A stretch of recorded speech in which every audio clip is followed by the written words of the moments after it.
السادة المشاهدين، نلتقي الآن مع أصحاب فكرة تأسيس هيئة الإصلاح والإنقاذ في ريف حماة.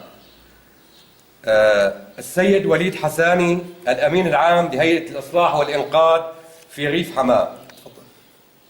الأستاذ وليد، أرجو من حضرتكم التعريف بهيئة الإصلاح والإنقاذ. بالنسبة لهيئة الإصلاح والإنقاذ، هي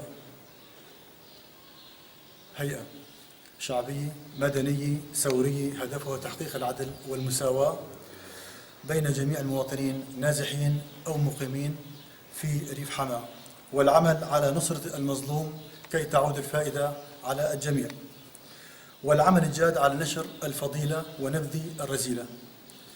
وانطلاقا من قاعدة عدم السكوت عن الحق، لذا أرادت هذه الهيئة أن تكون الناطقة بالحق والعدل والمساواة، وكل ما تقدم امتثالا لقوله تعالى: وقل اعملوا فسيرى الله عملكم ورسوله والمؤمنين.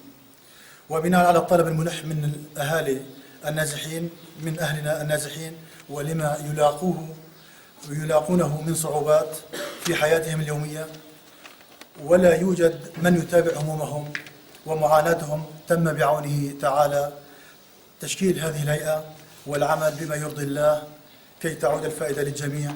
وبناء على ما تقدم، لا بد من وجود وذكر أهداف ومهام عمل هذه الهيئة.